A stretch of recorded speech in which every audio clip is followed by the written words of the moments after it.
สายมันถึงมีสาย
สวัสดีครับสวัสดีครับ โอเคสวัสดีครับเป็นไงบ้างทำไมอยู่ access ไม่ได้อ่ะอยู่เข้าจากลิงก์ไม่ได้เหรอไว้ไง คือ ว่าผมไม่รู้เครื่องมันเป็นอะไรครับเพราะเมมมันเต็มอะครับแล้ว หมายถึงว่าอันนี้เข้ากับคอมหรือว่าอะไรนะ iPad อันนี้เข้ากับโทรศัพท์ครับ อืม โทรศัพท์เมมมันเพิ่งเต็มครับก็เลยโหลดซูมใหม่ โอเค that's it คือถ้าเป็นโทรศัพท์เนี่ยมันต้องอัปเดตไอซูมมันจะชอบแบบ revise ใช่ไม่เป็นไรโอเค nothing right นะฮะหมายถึงว่าไม่มีปัญหาแล้วใช่ไหมครับทีนี้เดี๋ยวขอให้ไปฟังก่อนได้ไหมได้ปะใจเย็นๆนะผมต้องฟังนะครับเพราะว่ามันยากอยู่นะครับห้ามมองว่ามันง่ายเพราะที่เรียนมาคือ ไม่น่าง่าย okay so I just want you to active listening for this one first just because this is the latest one หมายความว่าเป็นตัวล่าสุดเลยนะครับ alright if you're ready 1 2 3 go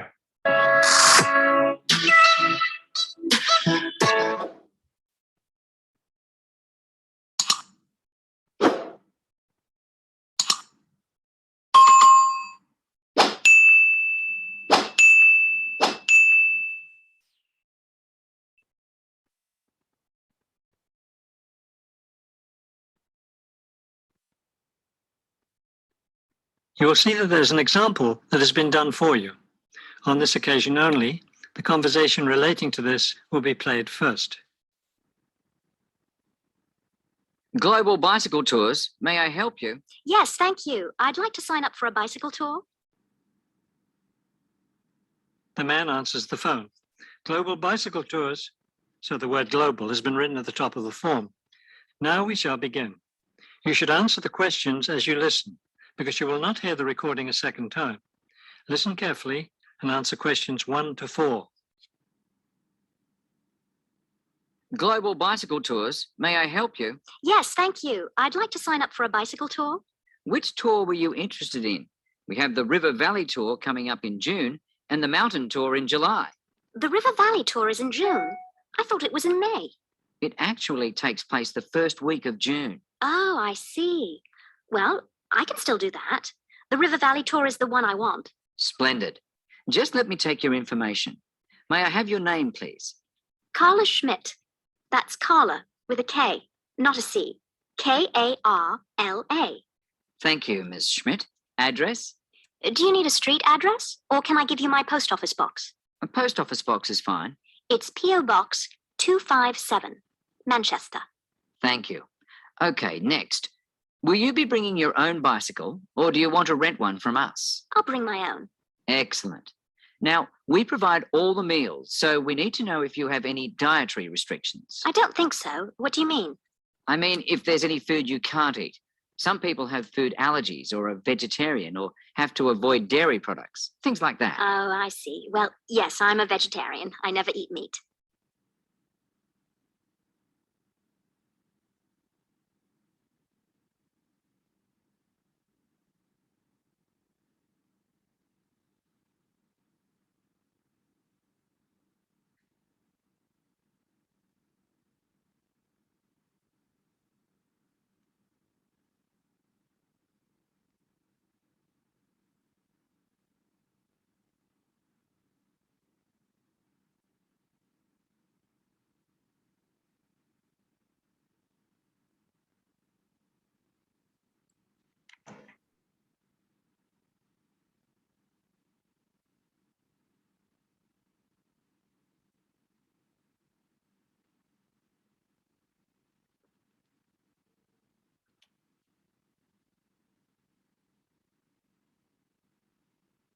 Now listen and answer questions 5 to 10.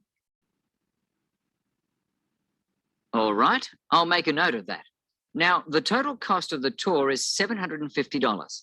That much? The price includes everything: food, hotel, transportation, everything. Everything? Yes, everything. The only other thing is you'll want to tip the tour guide. We usually recommend 5% of the total tour cost. A 5% tip. I guess that's reasonable. In order to reserve your space on the tour, I'll need a 30% deposit. Do you need that right away? We generally ask for the deposit at least 4 weeks before the tour begins. The River Valley tour begins, 6 weeks from now. So you'll need to pay the deposit in 2 weeks. I think I can do that. I wonder if you could tell me something. How will our luggage be transported? Do we carry it on our bicycles? No, you leave that to us.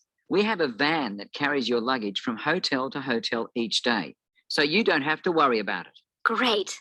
I have a luggage rack for my bike, but I guess I won't have to bring that. No, you won't. But there are a few items we recommend that you bring. We can't control the weather, so you should bring a raincoat or rain gear. Yes, that's a good idea. And I should have my own spare tire too, shouldn't I? Actually, you don't need that, as our guide always carries some.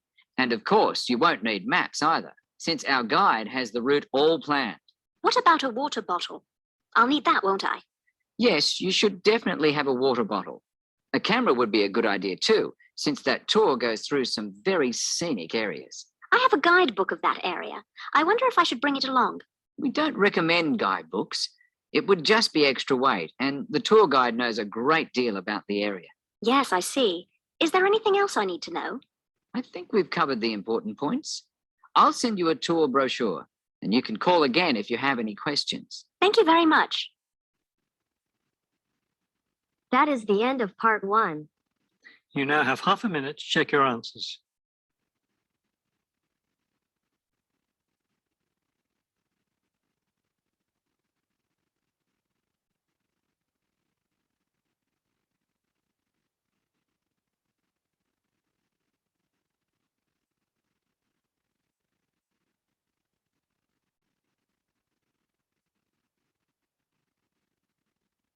Now turns to part 2.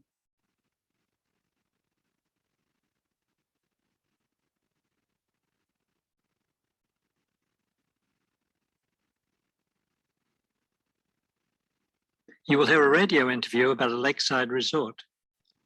First, you have some time to look at questions 11 to 15.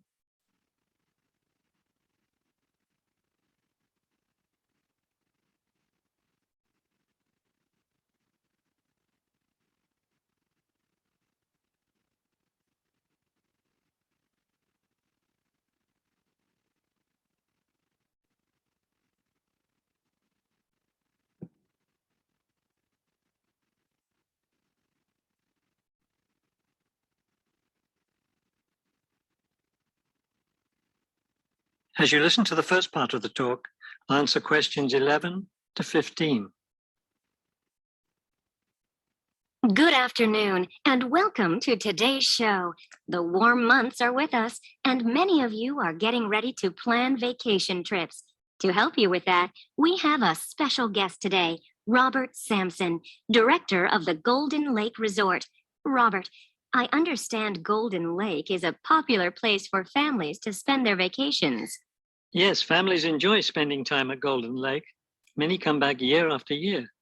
We have a spectacular location and fun activities for both children and adults. Could you describe for us some of the activities available at Golden Lake? We have a lot of water activities, of course, since we're right on the lake. We have a pleasant sandy beach for swimming.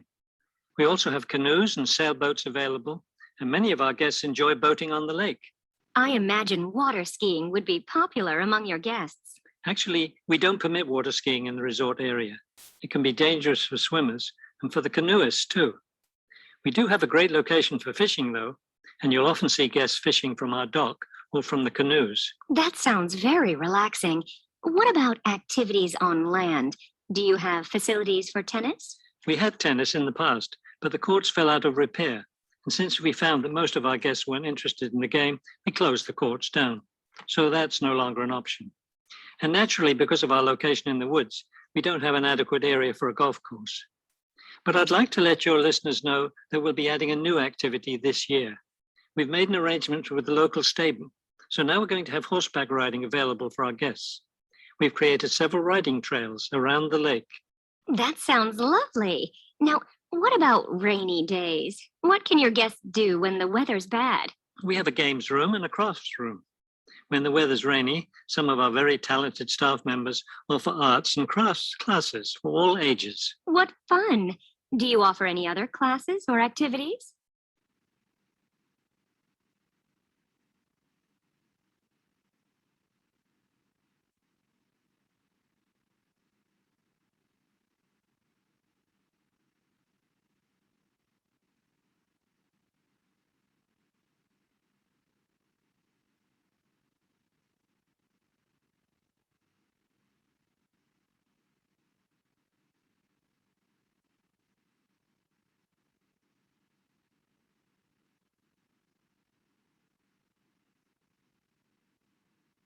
Now listen and answer questions 16 to 20.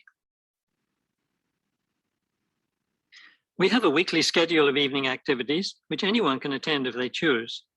Every Sunday, we show a film, always something that's suitable for the whole family. Monday's my favorite night because that's dessert night. Our cook prepares a variety of desserts, and we get to taste them all. I'd like to be there for that. Yes, it's great. We get more serious toward the middle of the week. Our discussion night is on Tuesday. Discussion night? Yes, we discuss different current events depending on what's happening that week in the news. Then on Wednesdays, we have lectures. We invite different experts to talk about local history or nature topics. This is actually one of our most popular evening activities. We found that our guests are really interested in learning about the local area. It sounds quite interesting. Yes, we've had some excellent speakers. Thursday nights are totally different because that's when we play games. That's especially fun for the children. The children love Fridays too, because that's talent show night. Everyone gets in on that. Staff, guests, everyone. It looks like you have a lot of fun at Golden Lake Resort. We do. And we end every week with big fun, with a dance on Saturday night. Now I understand a little more why Golden Lake is such a popular place for family vacations. With such a variety of activities, there's something for every member of the family there. There is. And I hope your listeners will consider spending their next vacation with us. That is the end of part 2. You now have half a minute to check your answers.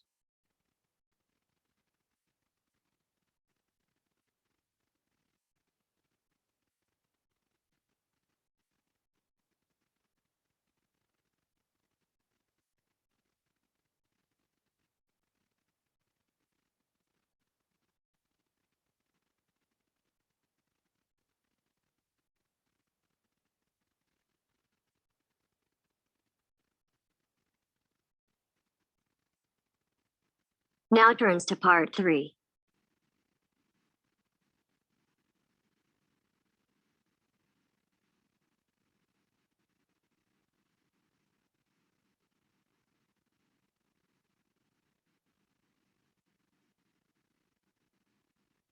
You will hear a conversation between an academic advisor and a student asking for information about a particular subject that she wants to study. First, you have some time to look at questions 21 to 26.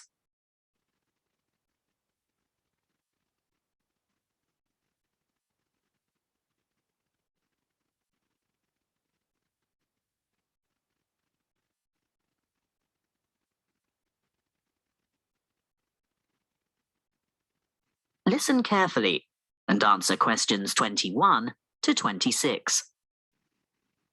Come in and take a seat. Thank you. Now, you've made an appointment to see me with regard to one of the papers you want to enroll next semester. Yes, that's right.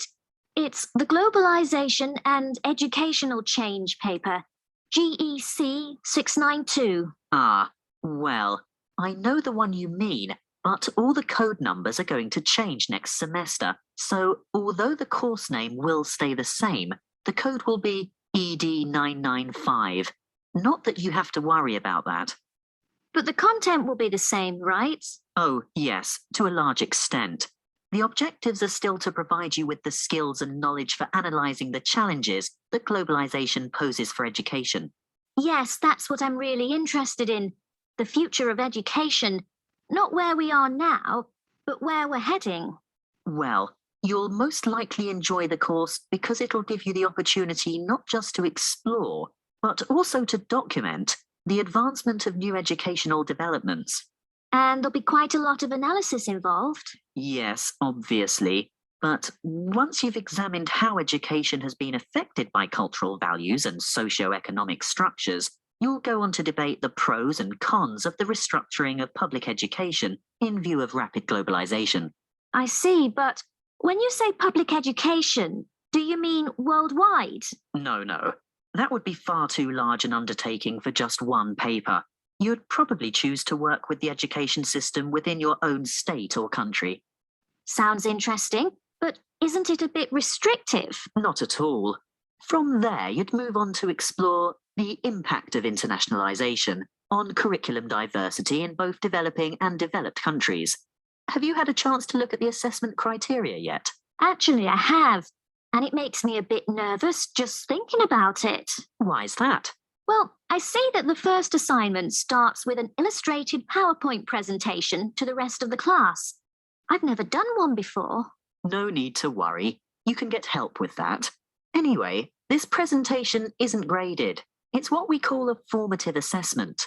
The feedback you get will help you to finalize the written review.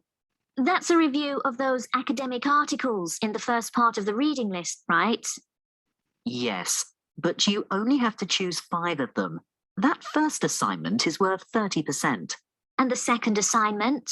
There are 2 parts to that also, and both are graded. 20 marks will go towards your participation in a seminar, and then there's a 5,000-word essay, which will be graded out of 50. Thanks. Before you hear the rest of the conversation, you have some time to look at questions 27 to 30.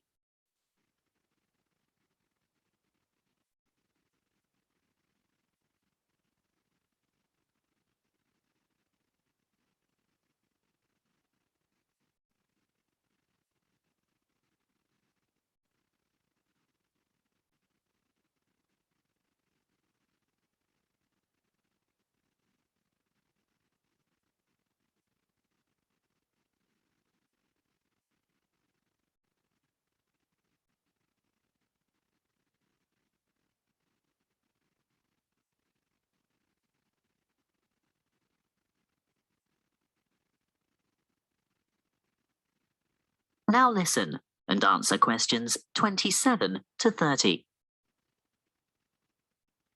Is there anything else I can help you with? Yes, the reading list is quite long. Where do you think I should start? Well, I'd suggest you leave the articles until the semester is underway, but a good preparation would be to look at some of the major texts. These ones here. In any particular order? You could start with this one by Tower, here at the bottom of the page. Sorry, who? Tower. Tower, 2007, Comparative Education. That should give you a good basis. Then move on to Eliot, Educational Issues of the New Millennium. But be sure to get the 2008 edition, not the original 1998 edition, because so much has changed since 1998. The new edition has extensive revisions and a lot of new material. Okay, so that's Tower first, then Eliot. I think I could handle a couple more over the summer break.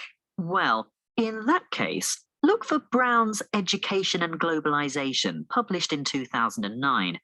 Actually, there are quite a few books by Brown, but I'd start with that one and leave his others till much later. And I'd also really recommend this one here, Globalization and Knowledge Policy by York, published quite recently, in fact, 2010. That is the end of part 3. You now have half a minute to check your answers.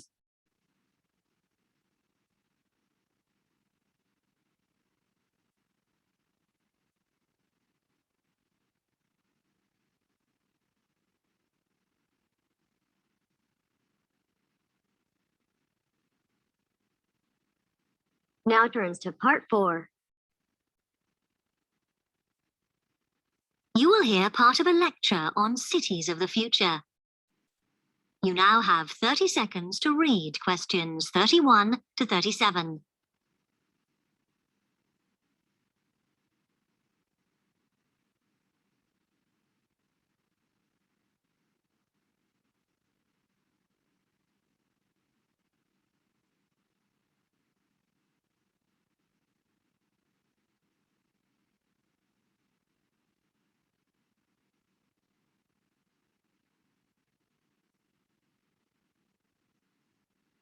Okay, we've been looking at how societies will develop in the future and at the increase in the size of cities. So I want to talk to you today about the key considerations in these cities of the future. There are 3 key elements I want to look at, and these are the new features they will have, issues of size, and the main problems to be considered. First of all, individual transportation will be a big factor in these new megacities as public transport becomes unmanageable. There'll be a huge rise in the use of segways, which are personal transporters like motorized scooters. As a result, and partly also to reduce pollution, roads will be altered so that they are narrower and will take up less of a city's space than they do currently.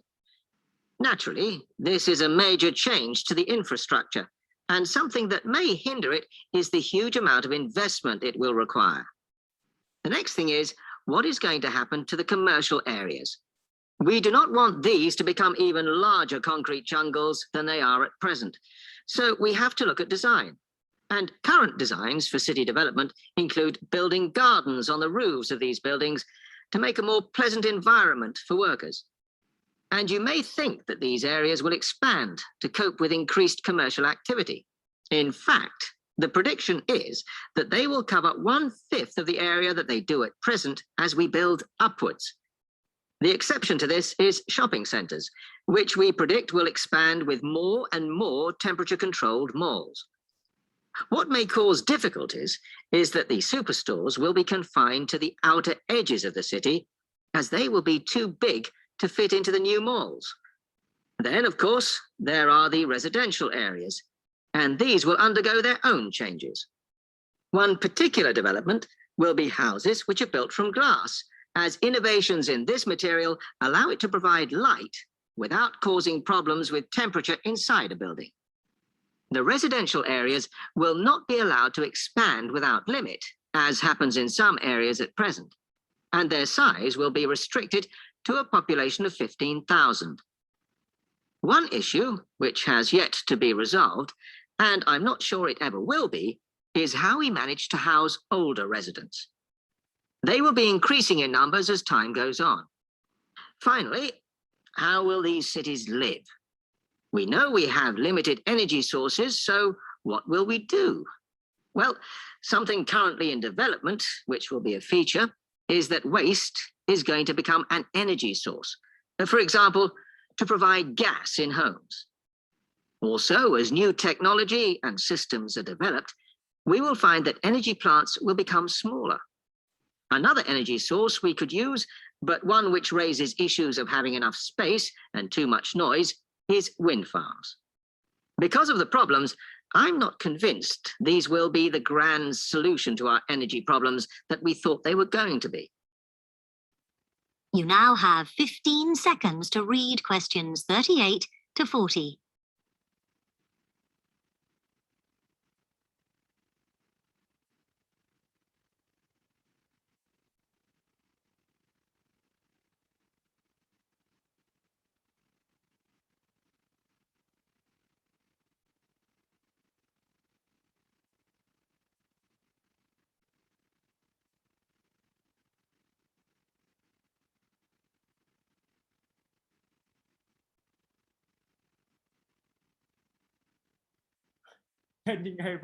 Now, moving on to looking at the social aspect of cities, we need to look at housing and how people will live. Cities currently have flats in the center, populated by single people and wealthier residents, and families tend to move to the outskirts. In the future, the center of cities will see a dramatic change. We will see many more examples of cooperative buildings. This is where people join together to form a company that owns the building they live in. And despite continuing shortages, there will also be a rise in the provision of retirement homes in city centers so that the elderly can have easy access to hospitals and shops. Recently, we have seen a leveling off in the growth of private housing, and I think that will not change. But we are likely to see more social housing, as far fewer people will be able to afford to own their own homes. Okay, now, if anybody has... That is the end of part 4.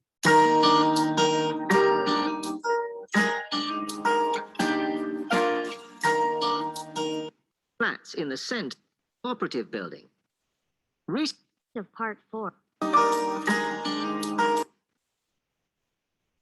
อ๋อมันตัดทีละ2เหรออ่ะลองเช็คอยู่ทำทันใช่ไหมทำทันปะ ฮัลโหล one two three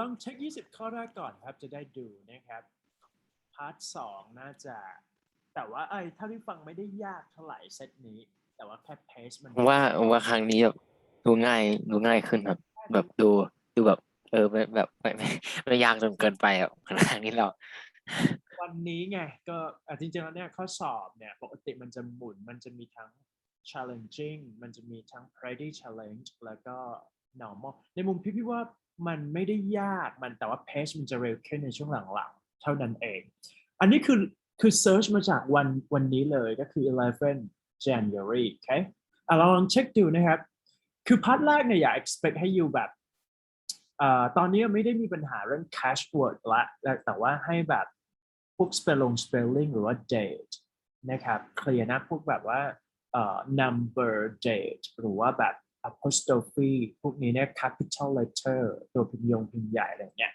ต้องเก็บไปให้หมดนะครับ June color ได้เนาะ 257 Manchester vegetarian BACADE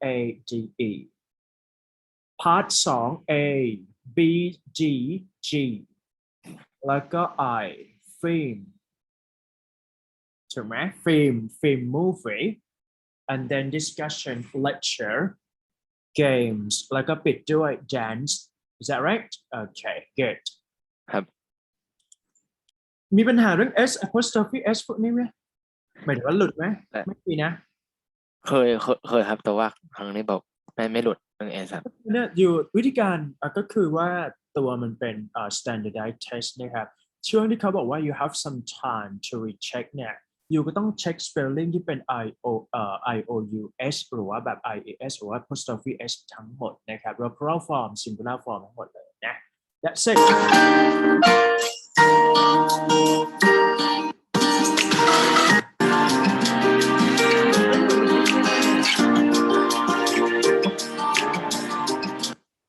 มาเลยนะครับโอเคอันนี้จะยากนิดนึงแต่ว่าถ้า catch ทันเนี่ยคิดว่าน่าจะเก็บได้หมดนะโอเค so 21st here EG 995 document เนี่ยเป็น uncountable noun นะครับให้จำว่า research document evidence สัตว์ตัวนี้เนี่ยเป็น uncountable noun เพราะฉะนั้น listening เนี่ยคือมันจะเป็นแบบเป็น minor error ที่ไม่ใช่ writingอยู่ต้องเข้าใจก่อนว่า minor error ใน writing เนี่ยเขาปล่อยผ่านได้นะครับแต่ว่า minor error ใน listening ไม่ได้ต้อง accurate ทุกข้อเลยเห็นไหมอย่างเช่นเติม s ไม่เติม s นี่คือหลุดเลยนะ socio-economic structures impact written review seminar Tower 2008 Brown knowledge spell ดีๆนะ GGE บางคน spell ผิดนะครับ policy 31st Gardens plural form 1/5 จริงๆแล้วตัวนี้เนี่ยเขียนเป็น1 ใน 5ได้ไหมเดี๋ยวลองคิดดูไม่ได้ต้องเป็น fullไม่ใช่ full sentence full word สมมุติว่าอยู่เขียนเป็น1/5อะไรเงี้ยถือว่า unacceptable นะครับ superstores glass older residents west wind farms cooperative retirement แล้วก็ social housing ลองไล่ดูนะครับขอยืนพื้นอยู่ที่32ก็ play safe ละ 7.5 that's it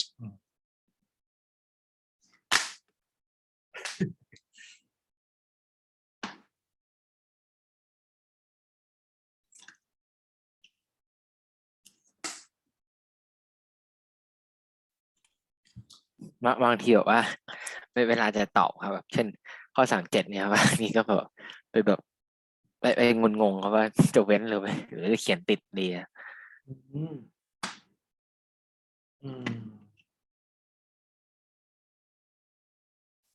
เราเขียนเว้นหรือว่าเราเขียนติดกันเนี่ยเพราะว่าจริงๆแล้วเนี่ยมันก็มีความเป็นไปได้ที่จะเขียนเว้นได้ใช่ปะ wind farms เพราะบางครั้งพอเราจับคำว่า farms เนี่ยมันน่าจะเป็น noun ไม่น่าจะเป็นcompound noun ที่มันรวมกันไงlet's say like it's possible to separate the word here จับ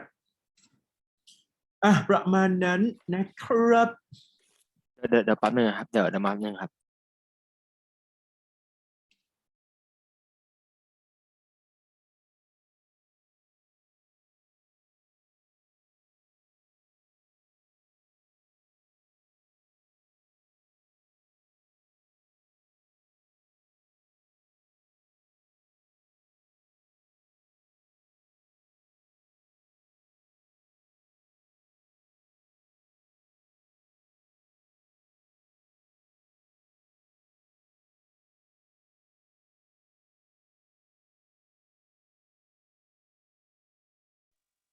โอเคครับทำมาแล้วครับโอเคนะครับไม่มีปัญหานะ listening นะครับงั้นขอ skip ไปเลยนะอยู่ไป recall หรือว่าทบทวนเพิ่มได้นะครับพี่ขออนุญาตปิดแล้วกันนะครับทีนี้ so today we have to discuss so first of all I just want you to discuss เราจะเรียน speaking หนักนิดหนึ่งนะครับแต่ว่า speaking ในที่นี้มันก็คือ writing เพียงแต่ว่าไม่เป็นไรเดี๋ยวว่าถ้าเกิดว่า fluent ไปแล้วเนี่ยเราแค่ทำ mock interview ที่เป็น3 part ใกล้ๆอีกทีหนึ่งได้แต่วันนี้เนี่ย to me I just want you to practice by explore the idea with this kind of writing right so today we are going to come up with the class number 6 here so family essay right shall we start for the first question here ครับหนึ่งนะเดี๋ยวขอส่งวันนี้ projection เสียงคือต้องดังมากเพราะว่าสอนมหาลัยนะฮะอยู่อาจจะรู้สึกขัดไปนิดนึงนะ แป๊บหนึ่งนะเดี๋ยวนะ so essay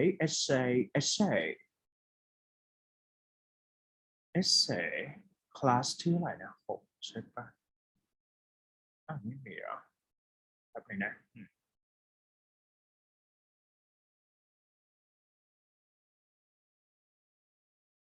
เดี๋ยวพี่ส่งไปให้ในไลน์ก่อนแล้วกันนะครับ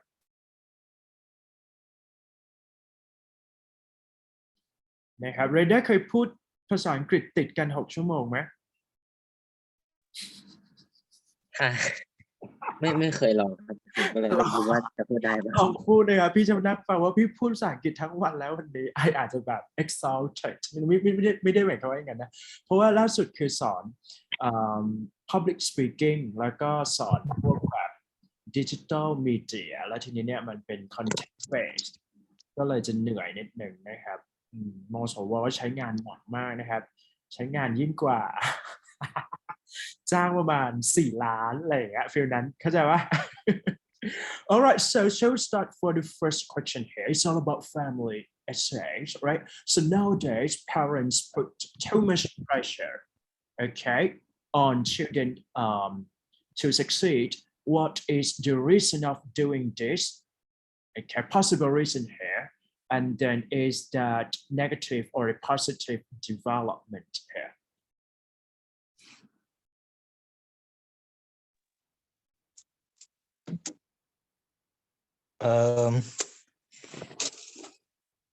To single out the reasons of parents putting too much pressure on their children to be successful in life, I think one thing is they might think that games are like influencing their children to be highly addicted to them, like or other things like funny things or something that is nonsensical. They might think that these technologies or these distractions will distract them to do something like that is ridiculous, and they might think that it is unnecessary. So that's why they might put lots and lots of pressure on their children to get a high academic performance, to get a good grade, to prove like that they have a belief that a high grade or a good grade will prove their children's success in the future. That's the possible reason for parents doing like this. Mm-hmm. And in my opinion, I think this is negative development, because it doesn't work for every children, because some children are not so obedient to their parents. Some like there is a high possibility of a controversy between children and adults when the adults puts lots and lots of pressure when they try to force their children to learn and to study so hard, when they push them too hard, and when these children are not ready yet, like to study hard, or when they are not motivated by something yet, they will have an argument, and they will oppose. Like I would say that they will do something instead, as opposed to follow the instructions of adults. Yeah. I see. So do you think it is negative, right? Negative development? Yes, absolutely. Okay, all right. But I think that it is kind of difficult to say that just because a parent have involved with, engaged with those students closely. So to me, I think that whether it is positive or negative development, I think the pressure to put on a student, it is that driving student to be successful or not. So to me, I can say that for some social differences, for example, like for those who are raising up in a Chinese community, or even I can say that for the Eastern country, I can see that too much pressure would be a positive development to the student success later on, just because they cannot even think critically. I mean, they even they cannot think by their own for when they were a child. So meaning that those parents might put some pressure toward shaping them to become success later on. And I would say that it depends on the case scenario too. But overall, I can say that it's all about like negative development, just because we can see that lots of students may not, may feel like depressed or intimidating with those parents who are really strict and force them to do what they need to do, things like that. But to me, I just said that if we have to say the negative development, so meaning that it is kind of like irresponsible for that parents, just because they have to raise their children up and also monitor or keep monitoring their children to do what they need to do for the first weekend. So it depends whether it is negative or positive development here. That's it. นะก็เคลมกันไปนะครับ เรด้าบอกว่างงนะครับงงกับไอเดีย งงไหมครับไม่งงนะครับ so moving to next one. Some people think it is better for children to grow up in a city, while others think that life in a countryside is more suitable. So what are the advantages or disadvantages of both places? I see.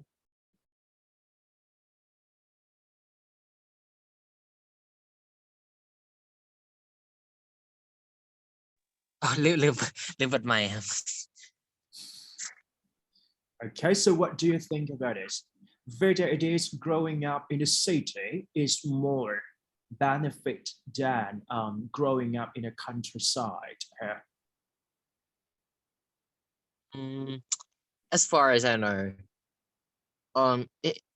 when we grow up children in the city, one of the benefits that is noticeable, and yeah, this is absolutely for sure, is that in the city there are definitely more opportunities of education, like yeah, and this helps them, like for children who study at school in the city, they will, like, I would say there are more technologies that are convenient. Like, I mean, what I mean by that is most of schools in the city, they apply technologies for supporting the education, and that's more convenient. That helps children, and that helps learners to start to study better.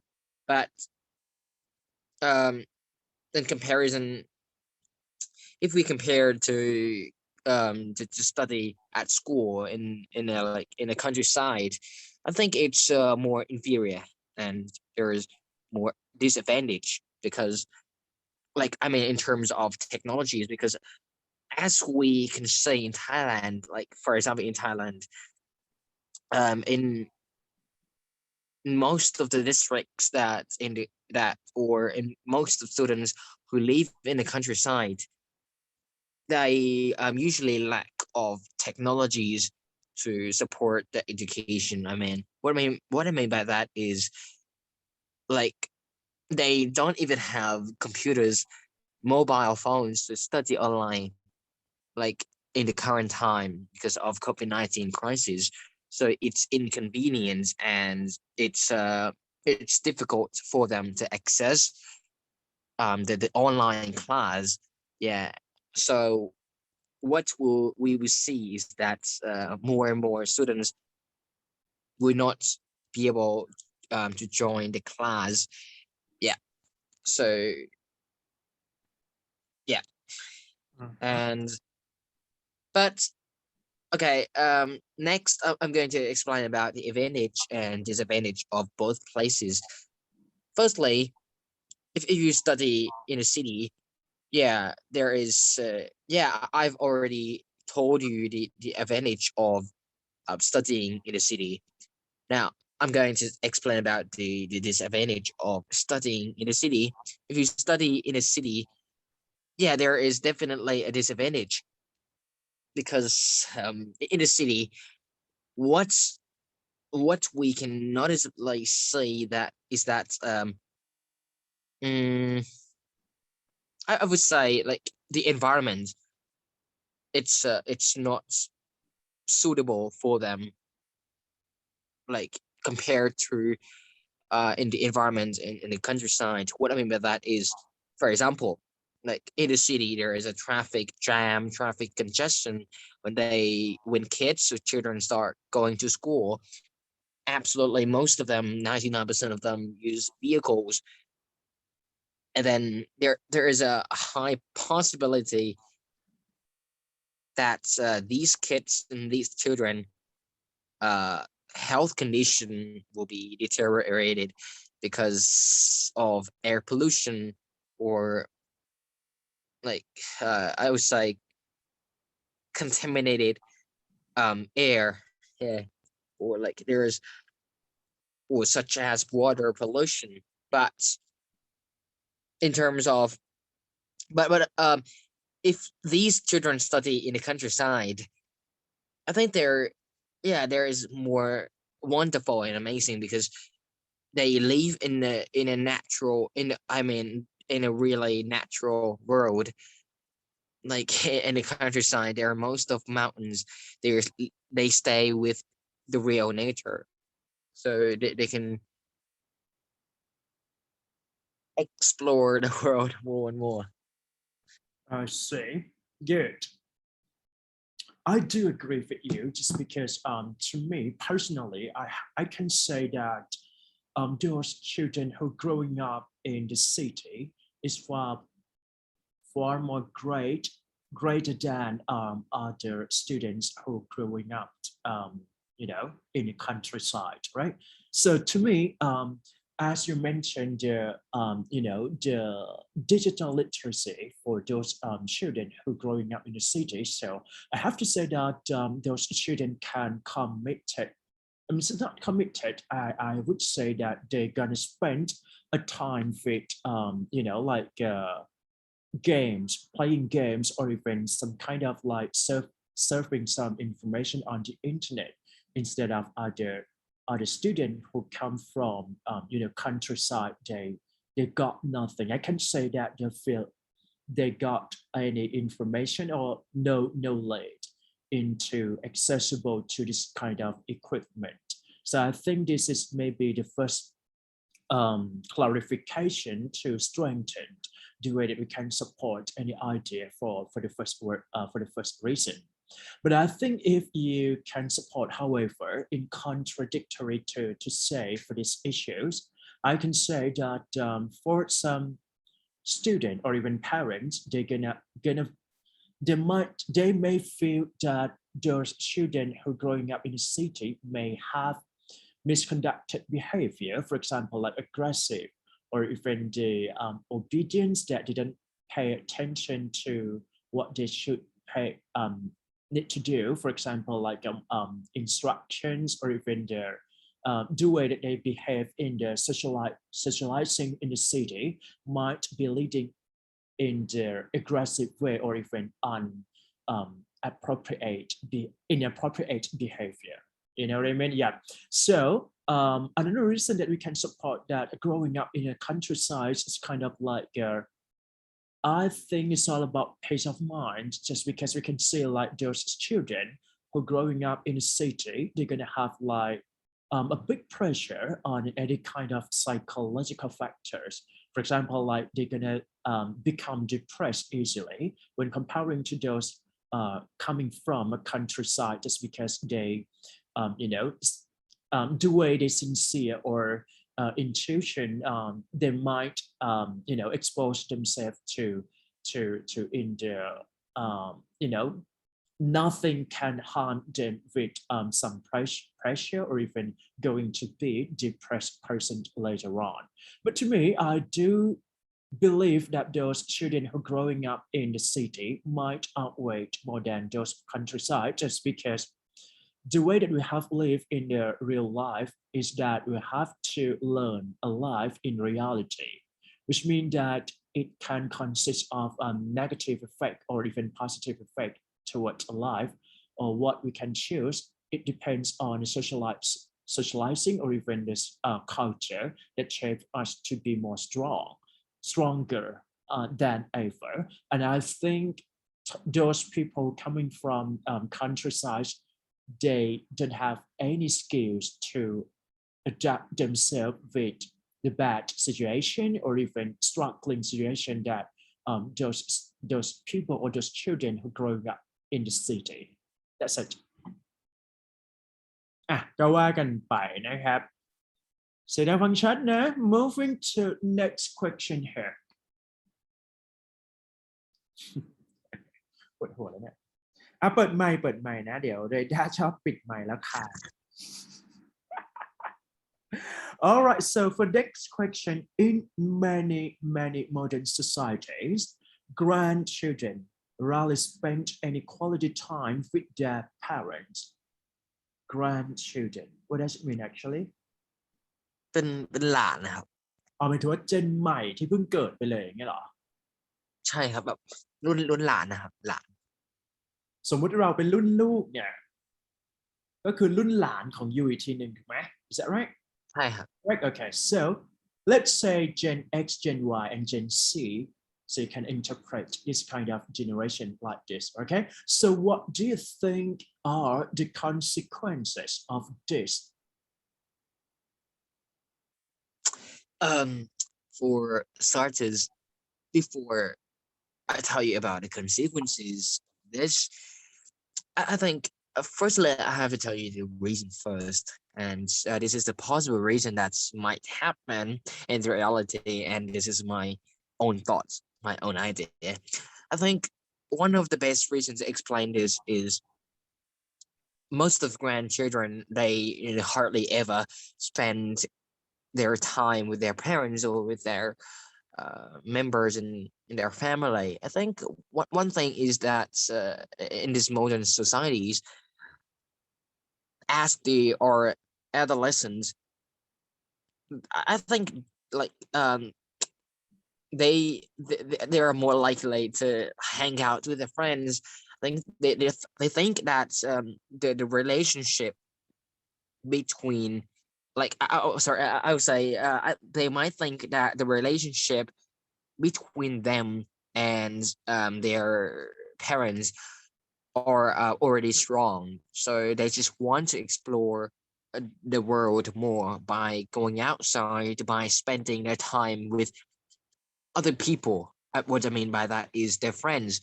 One thing is that they might have the same attitude and the same perspectives. I mean, they are easily acquainted to each other because of the same age. And additionally, like what I mean, like the attitude of adults and teenagers are absolutely different. So they might. So I think that's one of the reasons that's why they rarely spend their time with their parents, because they might think that it's boring, and they realize that they live with their parents all the time and every day, because they are under the supervision of their parents all the time. So I think they might think that it's not important to spend that much time with their parents, rather than like socializing with other people in their own community. Yeah. But and also there are consequences. I think it's not too serious, but it's a consequence that we can solve. One of the results that will happen is that the relationship of of them, like as a member in the family, will be less strong. Yeah, what I mean, like it's going to be weaker. The bond between the affection of family, like will be weaker as well. Like it's kind of it's hard to say like this, but it's pretty deep detailed to explain. But one thing that I can say that um keep going. Yeah.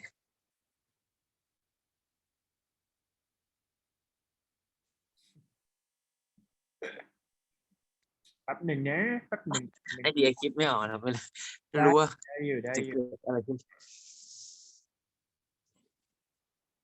all right so to me เดี๋ยวขอเบรกก่อนแป๊บหนึ่ง in many modern societies มันยากเนาะไอก็ไม่ค่อยมีความรู้เรื่อง Gen X ซะด้วย so can I ask you what are differences between Gen X and Gen Y or even Gen Z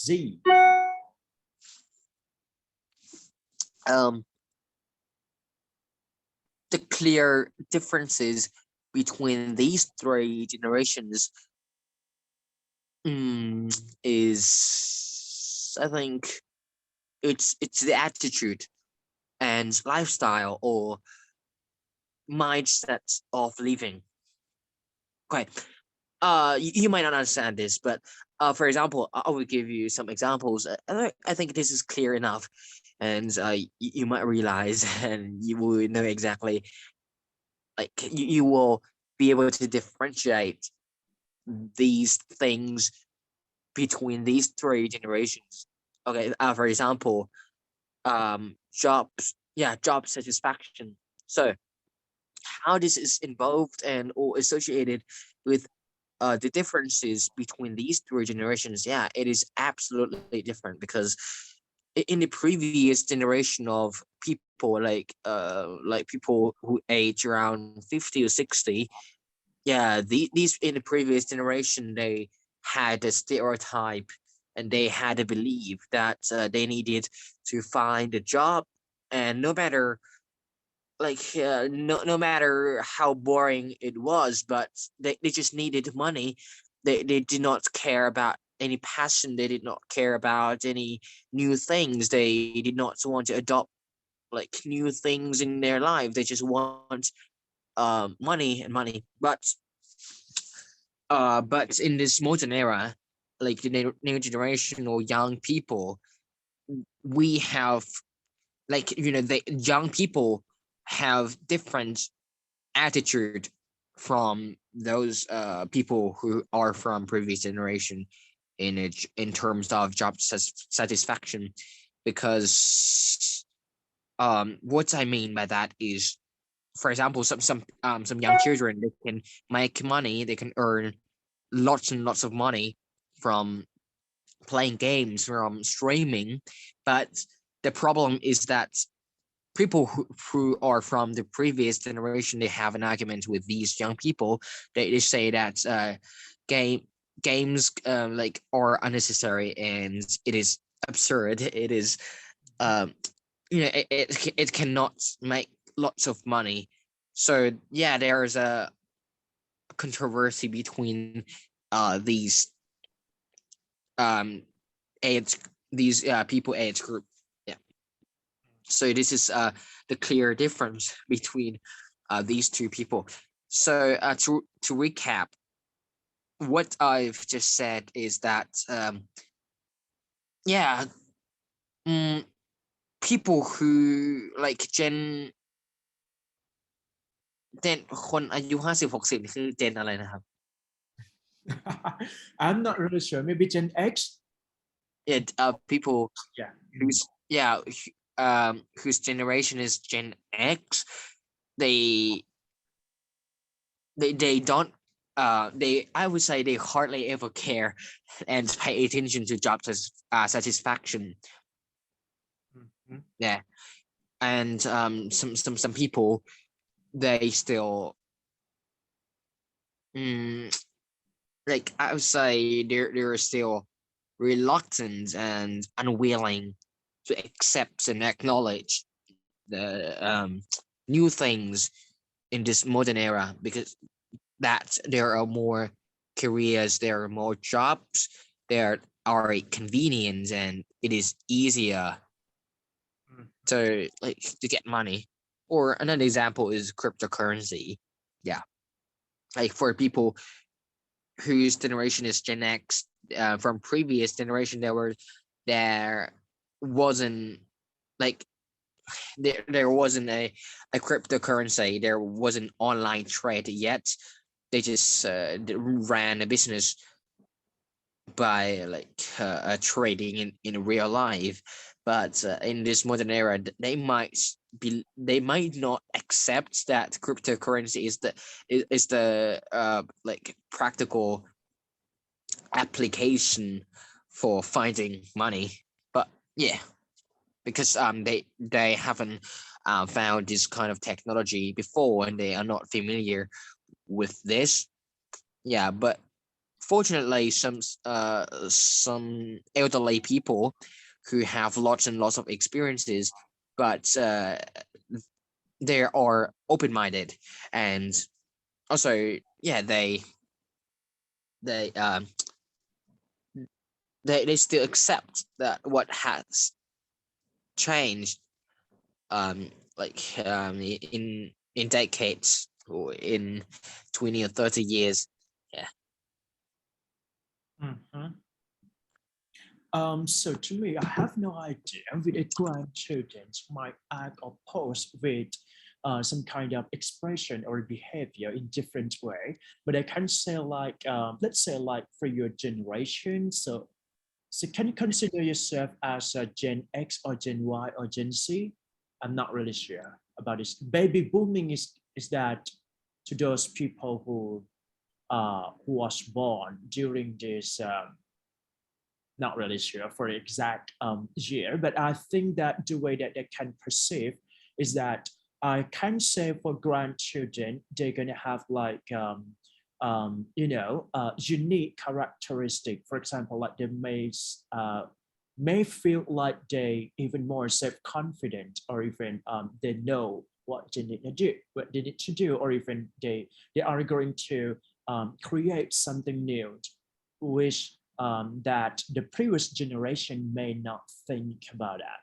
Okay, so I think creativity might be a key important role for these grandchildren, that they're gonna be an independent person later on. And I would say that this kind of thing changed the world in the better way. For example, when we raised an example of metaverse, I'm not really sure, is that correct? The way that people are engaged in the both of realistic and unrealistic way.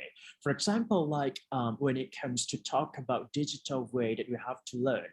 So to me, I think I cannot come up with a very fast pacing, driving way in the technological pacement here, but I do believe that it is very important that we have to understand and acknowledge this kind of thing that happened into reality. But I think for those grandchildren or next one generation, they're gonna have things that is hard to predict that happen in the present time. Maybe it can be a new world for them, let's say. So the consequences both can be both positive and negative way, but I do believe that I hope that it will create something for positive consequences. And I do believe that our generation have to instruct them to act as the way we wish, that they cannot be misleading way in the future. That's all. ยากจังเลยอ่ะข้อนี้ยากไหมเรด้าผมไม่ยากนะครับเก่งอยู่แล้ว อันนี้ ยากอยู่นะอยู่จะมานั่งเคลมว่าไม่ ยากอยู่ครับ ไม่ได้นะเพราะปวดหัวมากโอเคนะครับAlright, so moving to next question here. I discuss ไปก่อนนะครับถ้าอยากเบรกบอกได้นะครับ So for this question number 4, children can learn effectively by watching television or TV. Therefore, they should be encouraged regularly at home and at school. So it doesn't mean that all television, so you can come up with 3D or animation that can play it in the TV. You know what I mean? Try to up trending with this kind of topic too. To what extent do you agree or disagree?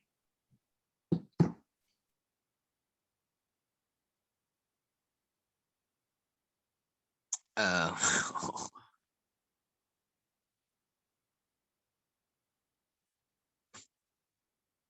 mm, I partially agree that children can learn effectively by watching television, and they should be encouraged to study at home by watching TV and learn and study. But um, but I still disagree. Okay, the reason is, yeah, even though they can learn effectively by watching television, and we might find a new way of encouraging children to learn, but however,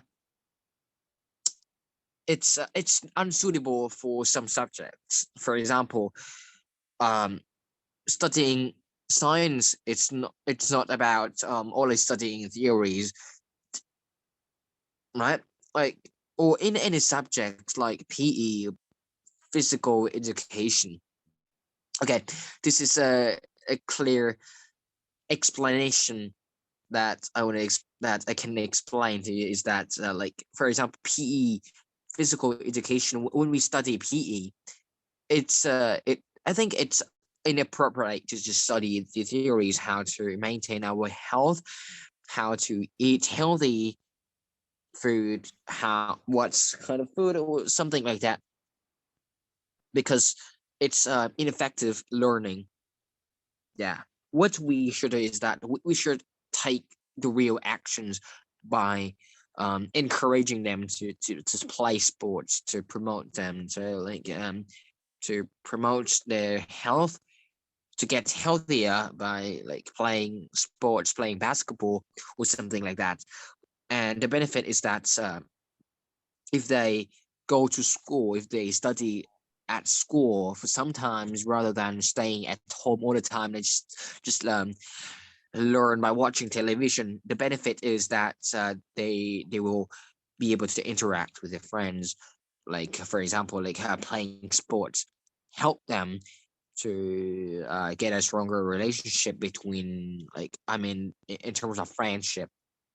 Yeah, and also they will learn what is sportsmanship is. Yeah, like they will learn more things that is about that is about necessary thing or moral thing that they should take in consideration in their daily life when they grow up. Yeah, and also, like, additionally, in science, when they study science, definitely they should to extend, I would say, to extend or the understanding of learning.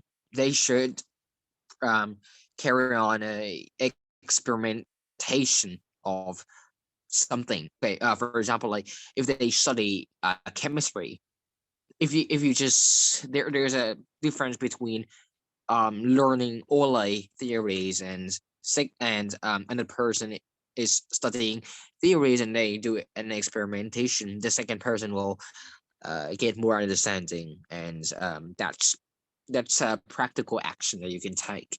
So yeah, absolutely, if you only study at home by watching TV, these children will not receive or obtain an opportunity, or like, it's a I would say it's a good chance of learning in new ways, and doing an experimentation is more interesting for some people.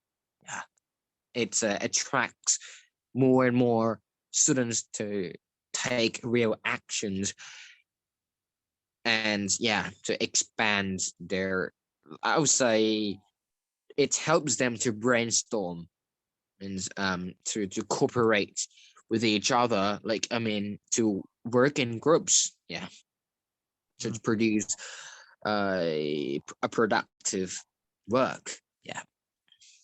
I see your point here. To my perspective, I can say that watching television, so if we look at the traditional way that we let students or children see or watch television, right? So it's just kind of a waste of time, right, to do so. But to me, I think like watching television is kind of interactive learning. So I do agree that children can learn best when they feel entertaining, or even when they feel like active learning or engaging with this kind of television. Okay, however, spending too much time with television, for example, like iPad or any kind of things, might not be an advantage to the student to learn at all. But anyway, when it comes to talk about let them learn or let them do, the first thing that it needs to take into consideration here is all about like how they can engage in that lesson properly. So I think this is an effective way by providing such 3D television or even interactive television to them, especially for young age. It's not suitable for those people who, who become like a teenagers or university student just because they can choose by their own. So mainly they're gonna watch something just for fun. That's all. So to me, in order to make sure that it can spend time properly with watching a television, so we have to allocate the time to play with this kind of television. So to me, for the school, we have to arrange some kind of interactive learning together. But for home, so it's all about responsibility for the parent. But I don't think that it should go for parent responsibility, just because I do believe that those children can learn something with their fun. So meaning that they can learn something even they feel like they did not learn anything from that. You know what I mean? So this is, for me, I do agree that providing such watching television, which is really interactive television program, might encourage students to study more and more and more effective in this way. That's it.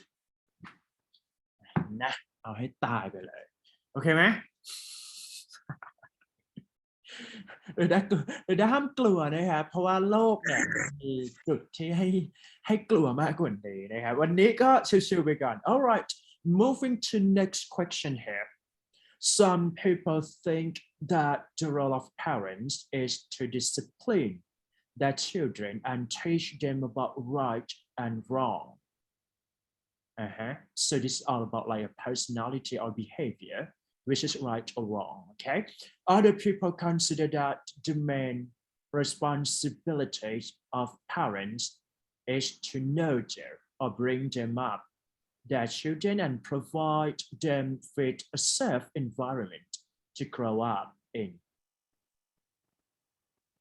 So it is contradictory between the two. The first one, teaching them to be well-behaved or discipline is a key. And the other thing is that just provide, an useful or accommodation that is safe or safe environment to their children. So discuss both sides, meaning that you have to discuss both ways, right? And give your own opinion here.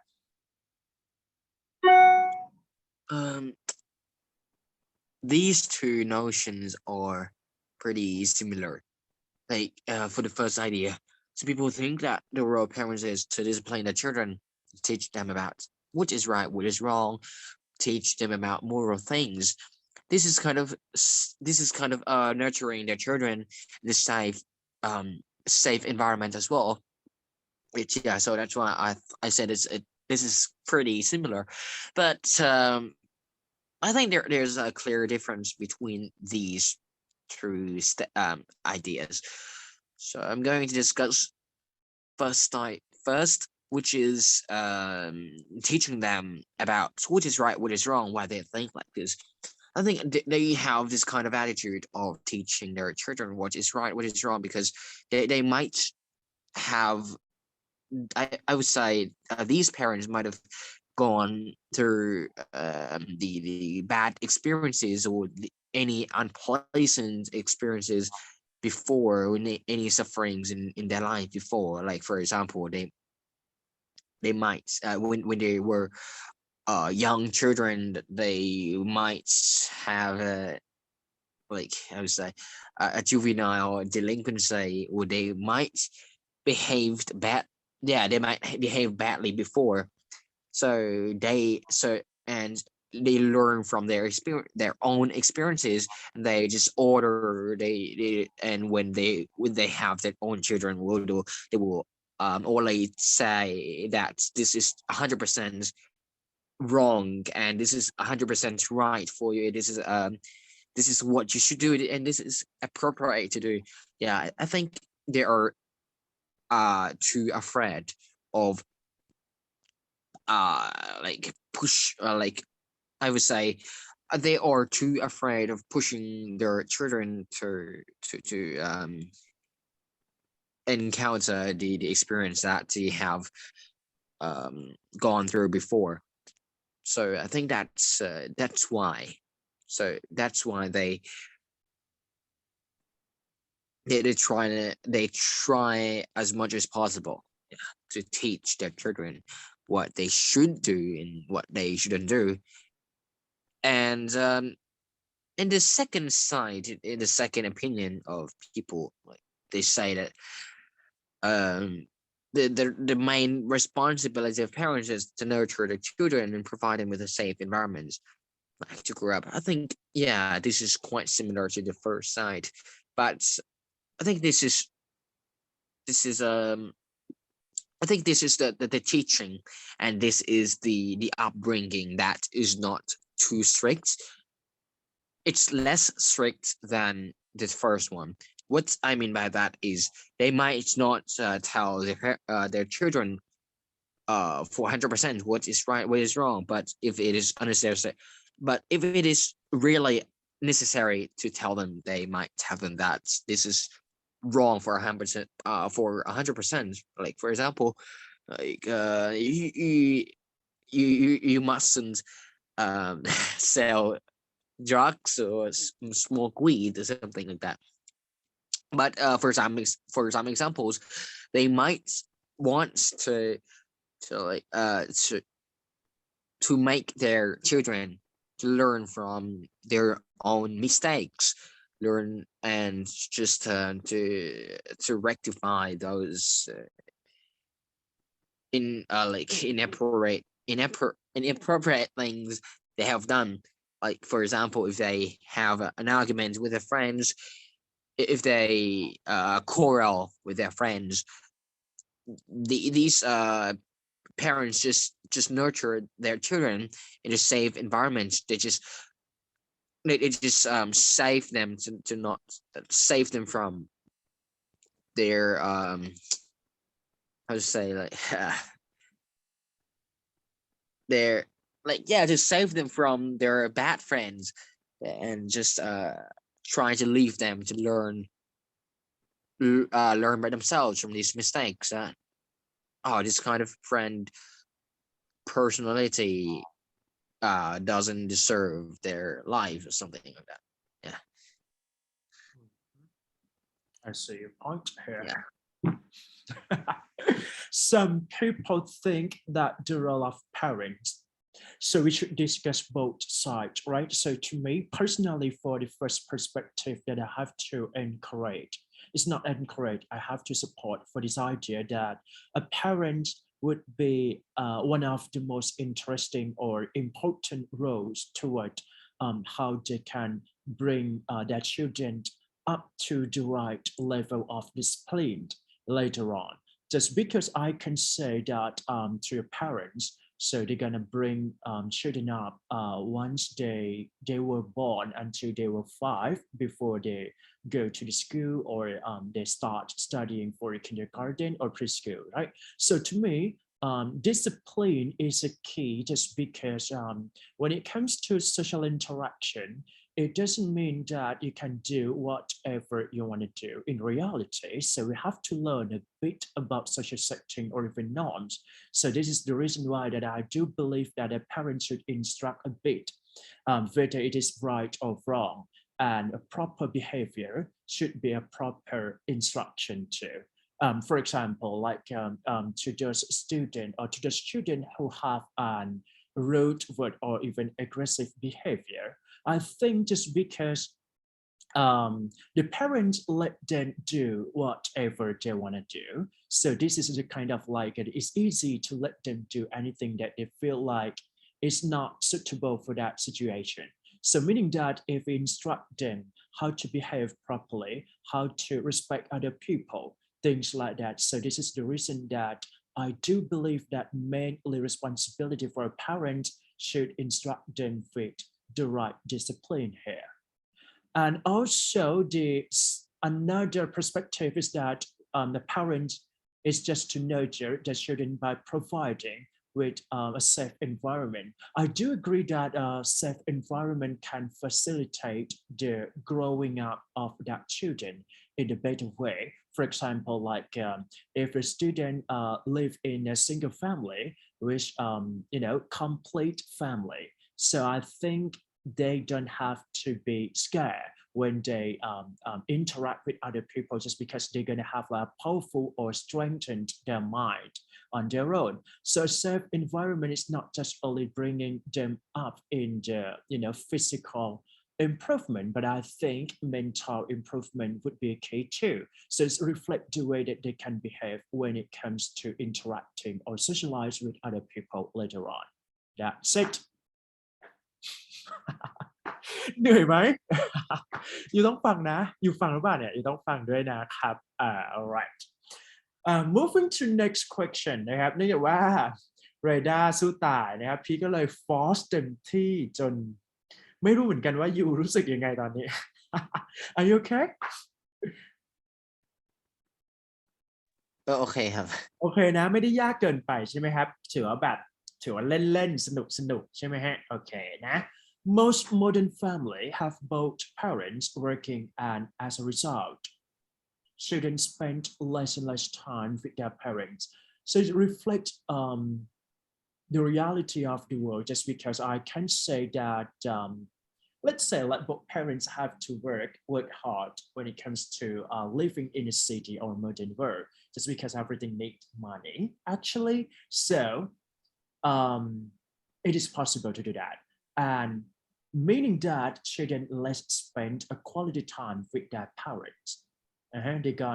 They might lose some perception with warmth, feeling, things like that. So what is the reason why and what problem can this cause? So you have to imagine and interpret with psychological factors or even the consequences toward mental health. Is that okay? Yeah.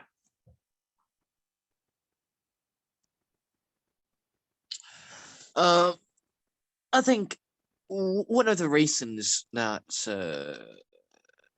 I don't know. ปวดหัวเหมือนกัน I think one of the reasons is that their children spend less and less time with their parents. I think it like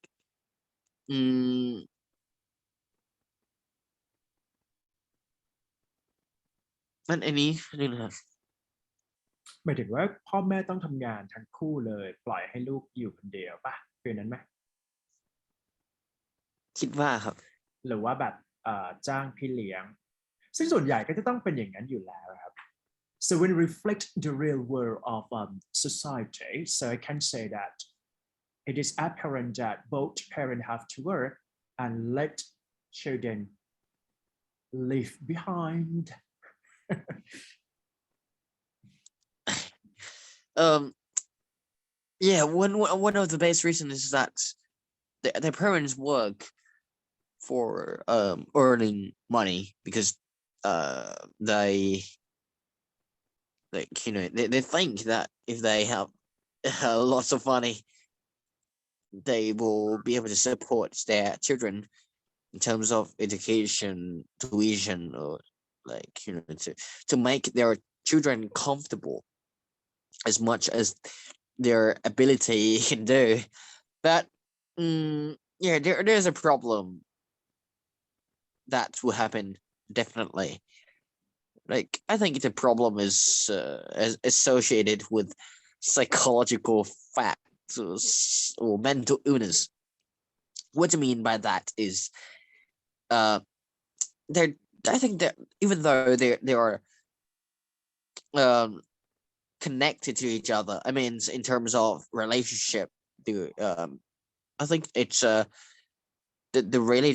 relationship is going to be uh, vulnerable and weaker. What I mean is their children will be less familiar with their parents. I think um, they will spend more and more time with their friends, and this causes a consequence in the future is that so when they grow up, they will feel like parents are not the like how to say like parents are not the most important people they should spend time with.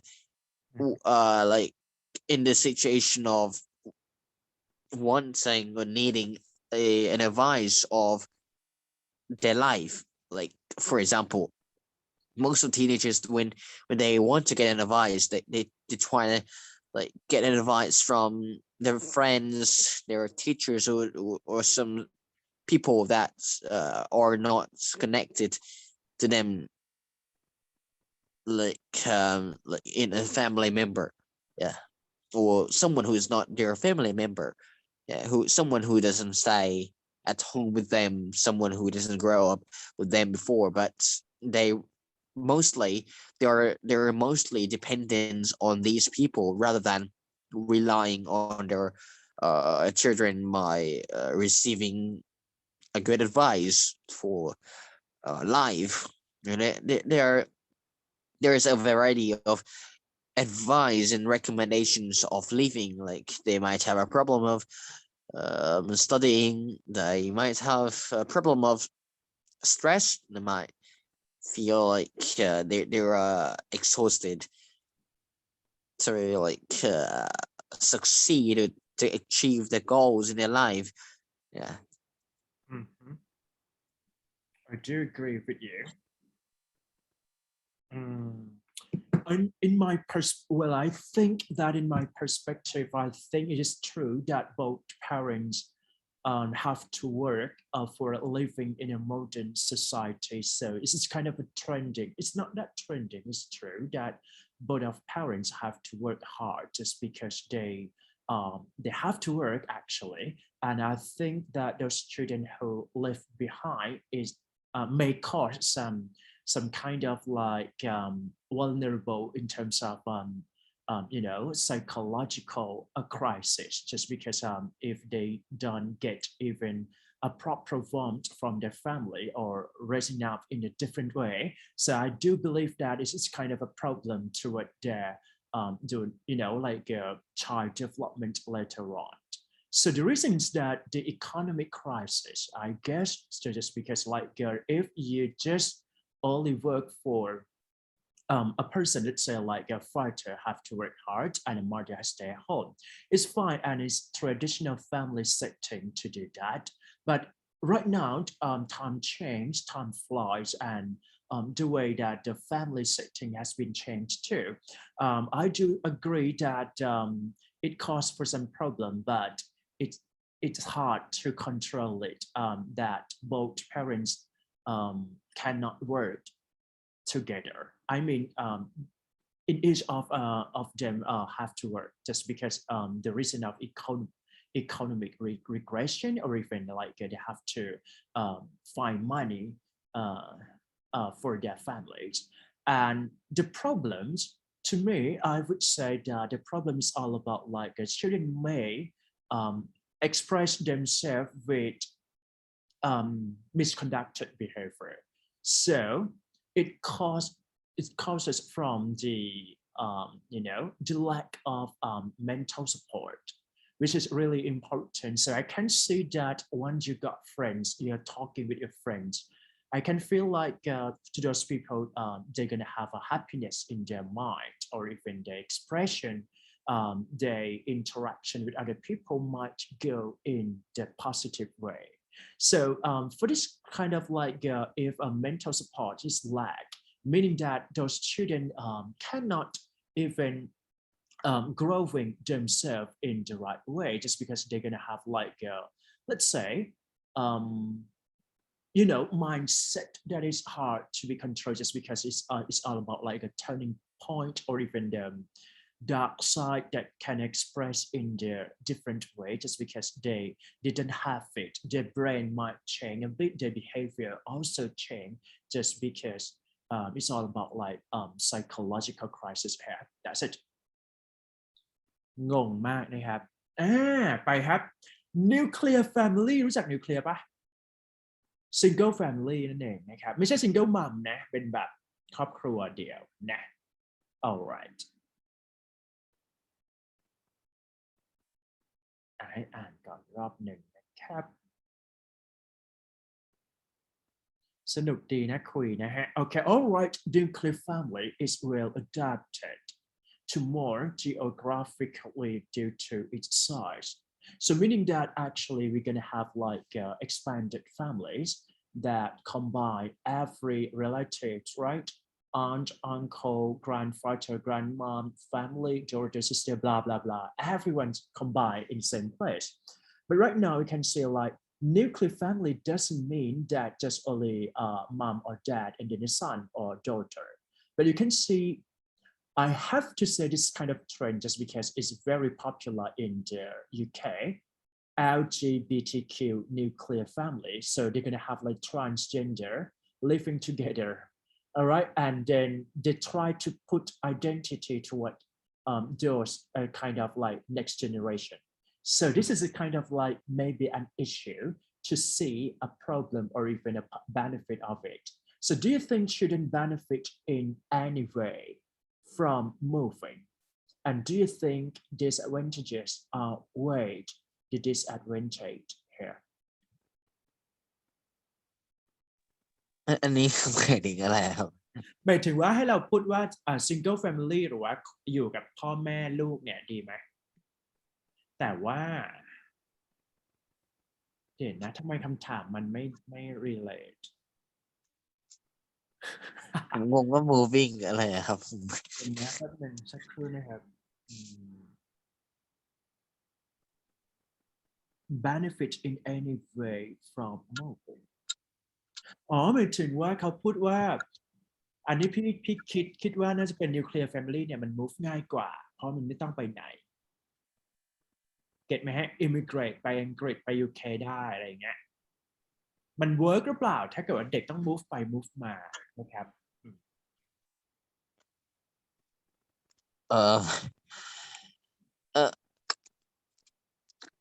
it depends on each family. I think it's the children will benefit from immigrating to other areas or immigrating to other countries. I think it's not related to family size or nuclear family. I think it's related to their lifestyle, to their education and necessities that they should do in their daily life. What I mean by that is, for example, when they move to other countries, so it will affect their education. They should move to a new school, or they should move to a new environment. Yeah, that's what they should be adaptive to. And also, it is difficult for someone's like for some people, for some children, because of their personality. Yeah, like some people whose personality is introverted, and when they move to a new environment, it's difficult for them to integrate themselves into a new community. Yeah, I think it's more related to children's personality instead, like in terms of moving or immigration. Yeah. That's it ประมาณนี้พี่สกิปไปเลยนะครับมันไม่มีอะไรครับจริงๆแล้วไม่มีอะไรนิวเคลียร์กับ extended family เราก็ว่ากันไป it's not depend on size that's it right moving to next question here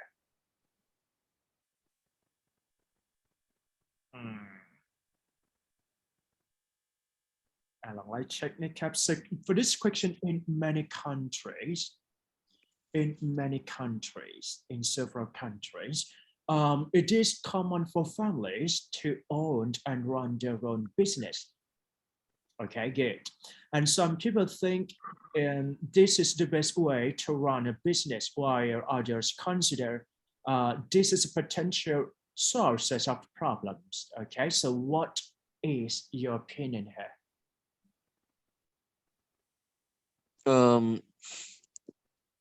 I think there is no problem of family owning and running their own business.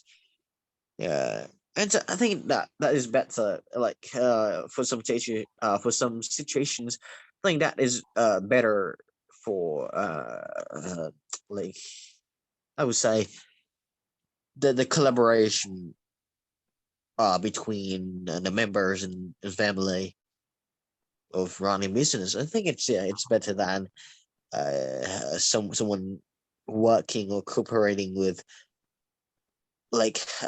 cooperating with strangers in running business, because when we run a business with our family members, I think it's more reliable. And also, if some problems happen, if there is an argument, it's easy for them, and there is a high possibility for them to compromise. Yeah, like if they have a huge argument, they might like forgive to another person, and another person will forgive to the first person, like this, and that's more trustworthy as well. Like, for example, when you run your own business with your family, it's like we hardly ever say the members in our own family corrupt to each other, like and we hardly ever say the members in their own family, like the people whose relationship is too strong will betray each other. Yeah, they will not destroy their relationship just because of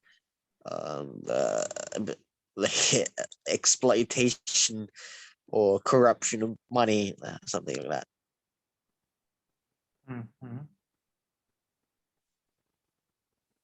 All right. I see.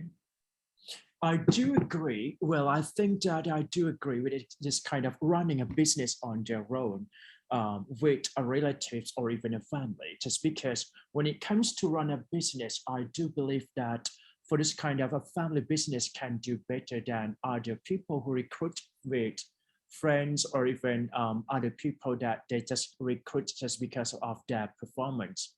To me, I can say that for large businesses, it's fine that you don't have to depend on relative or even family business. It's okay to do so just because you have the rigid evaluation or core standards that you can recruit someone to do for a better productive or even performance in order to make sure that the business can be run in effective way. But for a starter or even SMA or small businesses, I can say that running with their own business among those kind of relative or a family business might be really effective, just because if you decide to shut the cost down, or even cut down something, or even just decide not continue doing that, is fine, just because everyone can accept. And the low payment, a low cost of payment might be one of the factors that we can run on our own family business here. But anyway, I think it depends on the size of business, or even the way that you can run business. It is required that other people can join together or not, or is that possible to do on your own? That's all. ยากไหมไม่รู้แหละอีกสักข้อหนึ่งแล้วกันนะไหวป่ะ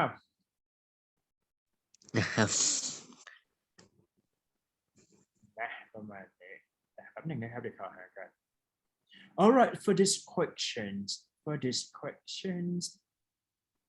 in the past of older generation. Okay, in the past of older generation were a source of knowledge and experience. Nowadays, the older generation have a little understanding to experience of the modern world. Say true. Has this had any negative impact on the way that elderly are treated by the society and family? What could be done to solve this situation? เฮ้ยอยากให้เขียนหัวข้อเนี้ยมันดูยากดียากไหม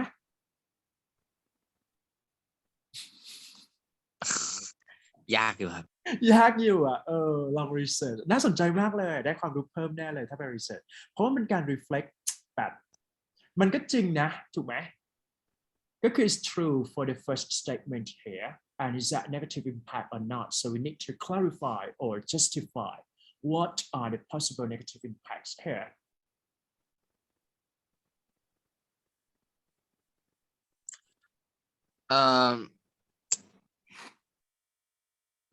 But yeah, I think the older generation where it's also knowledge and experience. Yeah, I agree with this. But the problem is that the older generation have little understanding, the experience of the modern world.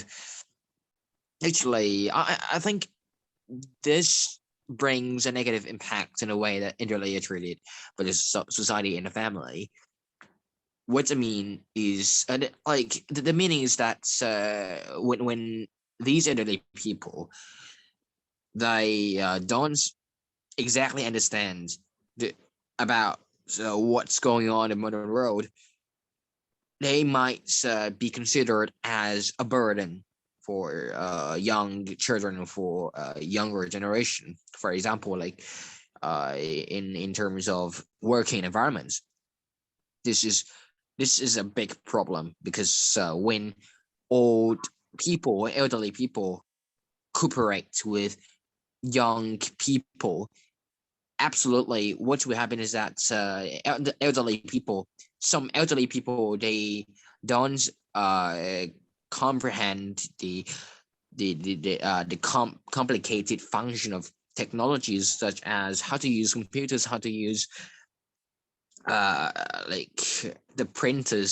Even so it's hard for them to learn these new things, and this might be a big burden to their young colleagues. The big problem is that these colleagues, some colleagues might not accept, and they might think that these people are like unnecessary to work with. I think what could be done to solve this situation is that people from these two generations, they should compromise to each other. They should accept and acknowledge like each one's experience. Like, for example, people who are born in this modern era, Mhm. they should accept that these elderly people, they haven't experienced these new things before. They should understand. They should also support elderly people to learn. They should teach and give a good advice to them to like improve themselves. And yeah, possibly they should work together. And also in the working environments, we should show them to younger people that if you like, what I mean by that is we should show to these young people that what is the consequence. I mean, we need to show the problem. We should show the delay of working will happen if they still behave like this.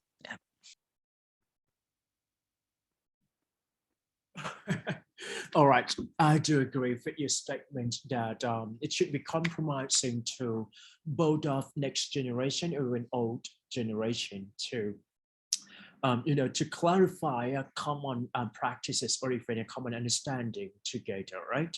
In my perspective, I think older generation is not that a problem toward any kinds of knowledge or experience. I can say that they're gonna have a strong experience just because they experience with a practical knowledge or a practical experience before the next generation should understand. What I'm saying is that I think older generation can provide such a practical instruction to this kind of like handling with this kind of situation, just because when it comes to solve a problem, I think previous experience might be a key fact to handle with this kind of difficulties or even a struggling problem that happened in the way that we can work together.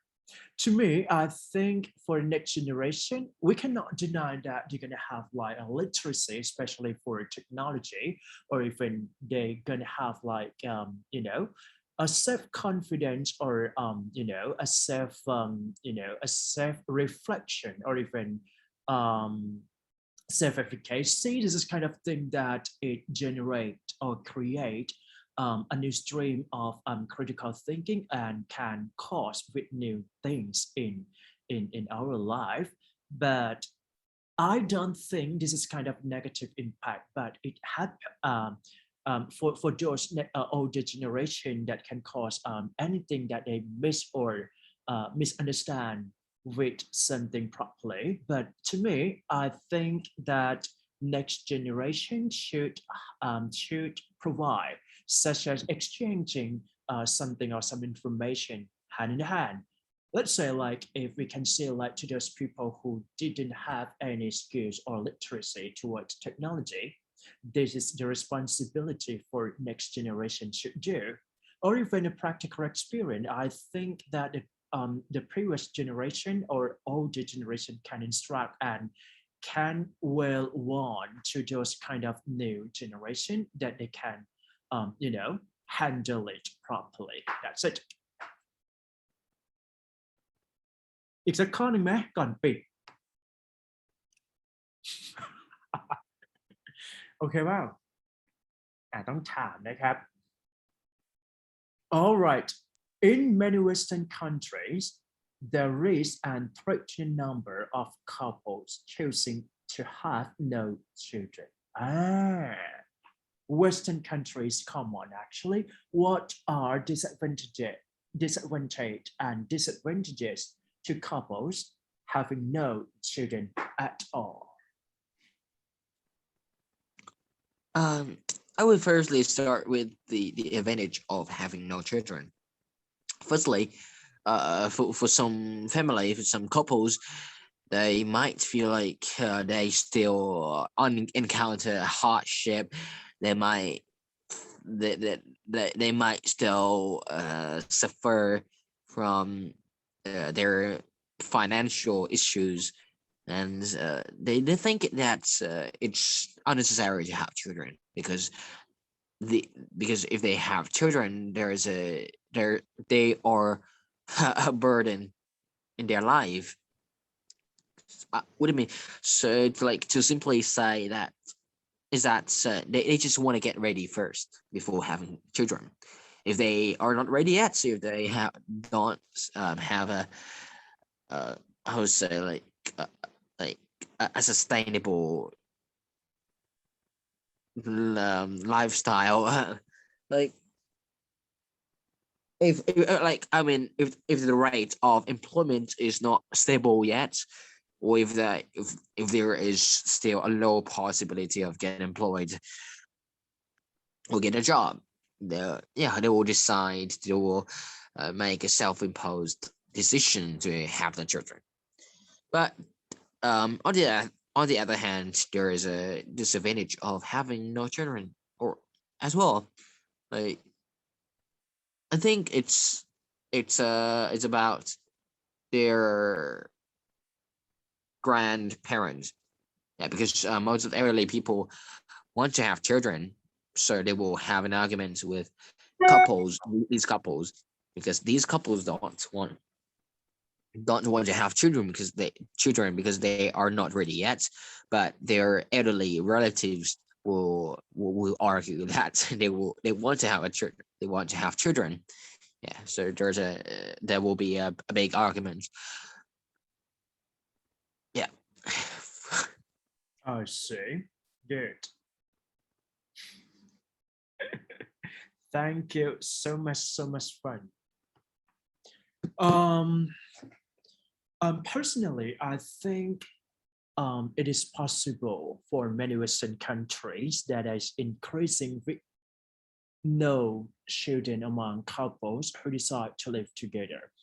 To me, I think it can cause disadvantages to this kind of couples who having no children, just because I can feel that those people who commit themselves to live together just because they're gonna have something or someone more and more who are their son or daughters, just because it's all about like physical touch, psychological connections, or even things that is hard to be explained. To me, it might be advantage for some reason, just because they don't have to spend more in terms of like raising up their children. But to me, I don't think that it's all about like spending much money on those children who have to become an adult, a better adult later on. But I think it's kind of like to me, I do agree that for those couples who have no children, they may feel inferior or disadvantaged with this kind of thing more than other people, just because they're gonna got lots of questions, why and why not, things like that, or even social isolation, or even social structure that's setting up that you're gonna have something more and more. This is kind of like it's not perfect state or perfect way to have a children, but I do believe that they're gonna have something in a positive way when it comes to having those children later on. Yeah, that's it. งงนะครับงงไหมไม่งงนะครับ thank you so much for today ทีนี้ต้องบอกไว้ก่อนว่าพาร์ทนี้เนี่ยโจทย์ไม่เยอะเดี๋ยวเรามานั่งดิสคัสต่อแล้วกันนะครับเรด้าแล้วก็เดี๋ยวพี่จะให้เรามานั่งวิเคราะห์เอเซ่หน่อยหนึ่งนะครับแล้วก็เดี๋ยวจบปุ๊บอยู่ก็เลือกแต่ว่าสำหรับวีคนี้เนี่ยอยู่ต้องเขียนไอ้เทคโนเข้ามาก่อนไม่ใช่เทคโน digital environment นะessays หัว environment ก่อนนะครับเพราะว่าตัวนั้นเนี่ยยากแล้วก็กำลังลุ้นอยู่ว่าเป็นยังไงบ้างเพราะเป็นคอนเทนต์คือแน่นๆหนึ่งนะครับ alright thank you so much for today's class and see you next week bye bye สวัสดีครับ